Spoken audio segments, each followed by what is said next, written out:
Erkek kişi kayın jurtuna barganda kança saat je bolbosо kança күн жүргөнгө болот.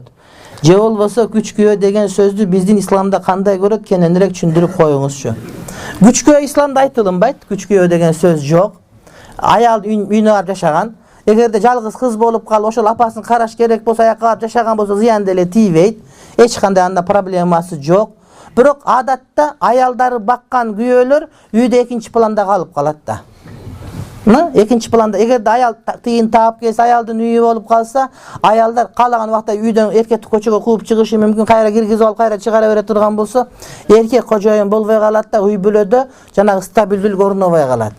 Үйдөгү кыздар дагы, балдар дагы туура эмес тарбия алып, ошол себептен эркектин үйүндө болуп, эркектин тарбиясында болуп, эркек таап келгенди жегенде гана бардык ордуна келет. Биякта турган эже карындаштар капа болушпасын, эгерде аял эркектен көбүрөөк тыйын таап баштаганда сөзсүз түрдө баш бергиси келбей баш. Тем более бияктагы шведтердин аялдары аябай эле мындай ушул маселеде биринчи орунга чыгып кеткен, анан дүйнөнүн баары билет.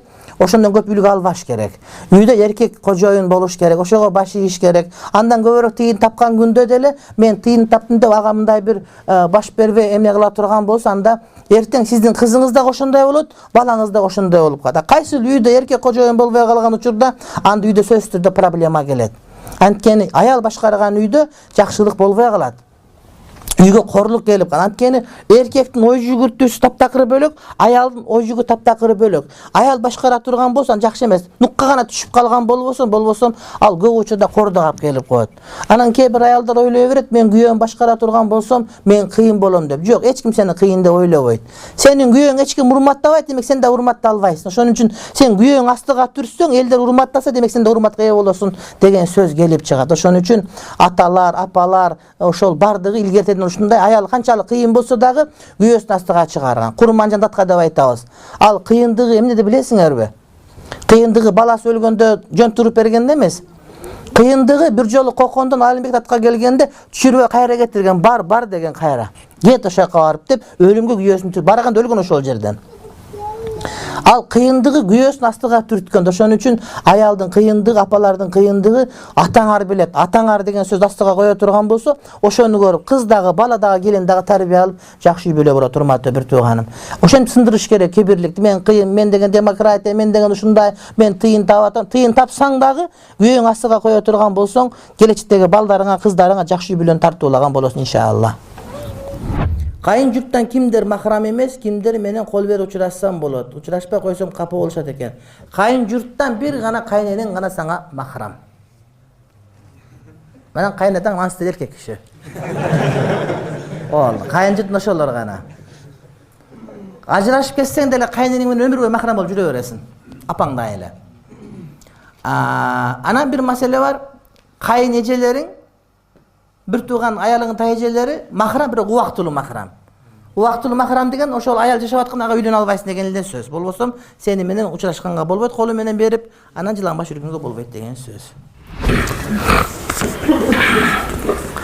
Эркек киши аялынын бир туугандарын өз бир тууганындай көрөбү же үммөт катары көрөбү дейт. Кандай Африкадагы бир үммөт менен сенин кайнаган кантип бир тең болуп калсын? Бир тууган катары. Муну кайнага катары, калган үммөт катары көрөсүң. Үммөт катары көрөт десең, анда көчөгө чыдап коюш керек. Жок, урматтуу бир тууганым, анын куда деген, сөөк деген бар, урматы бар, сыйы бар. Кошуна үч түрдүү болот. Биринчи кошуна мусулман кошуна, тууган кошунаң.